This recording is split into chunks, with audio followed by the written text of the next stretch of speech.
గెడ్డాలు మీసాలు తగినంత లేకపోతే సెక్స్ కూడా తక్కువ ఉన్నట్లేనా? లేదు, గడ్డాలు మీసాలు రావడానికేను సెక్స్కి సంబంధం లేదండి. సెక్స్లో సాధారణంగా మామూలు యుక్త వయసు వచ్చాక హార్మోన్లన్నీ బాగా వస్తాయి.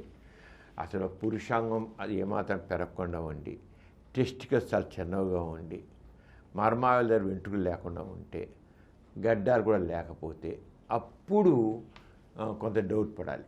ఎన్ని ఉండాలి? ఇప్పుడు పురుషాంగం చిన్నదిగా ఉండాలి, మర్మాల దగ్గర వెంట్రుకలు లేకుండా ఉండాలి, సంకల వెంట్రుకలు లేకుండా ఉండాలి, తర్వాత టెస్టికల్స్ కూడా చిన్నగా ఉంటాయి, మామూలుగా ఉండాల్సినది కానీ చిన్నగా ఉంటాయి.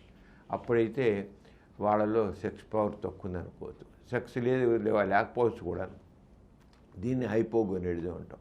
అలా కాకుండా టెస్టికల్స్ నార్మల్ సైజ్ ఉంది, పురుషాంగం నార్మల్ సైజ్ ఉంది, మర్మాల దగ్గర వెంట్రుకలు ఉండి, సంకల వెంట్రుకలు ఉండి, గడ్డాల మీసాలు రాకపోతే జెనెటిక్ డిఫెక్ట్, కేవలం దీని వరకే జీన్స్ లోపం అనమాట.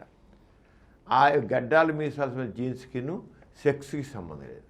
అలా కాకుండా టోటల్గా సెకండరీ సెక్షువల్ క్యారెక్టర్స్ మాత్రం తక్కువగా ఉంటే మాత్రం అప్పుడు సెక్స్ తక్కువగా ఉందని సస్పెక్ట్ చేయొచ్చు. కానీ కేవలం గడ్డాలు మీసాలు లేనంత మాత్రం సెక్స్ లేదనుకోవడానికి వీలు లేదు.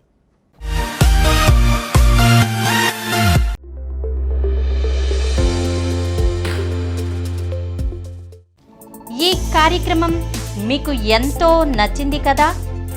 ఇటువంటి మరిన్ని వీడియోల కోసం అనతి కాలంలోనే 20 కోట్ల వ్యూస్ సాధించిన సమరం ఛానల్ సమర్పించు సమరం మీకోసం ఛానల్కు సబ్స్క్రైబ్ చేయండి, లైక్ చేయండి, మీ ఫ్రెండ్స్కి షేర్ చేయండి.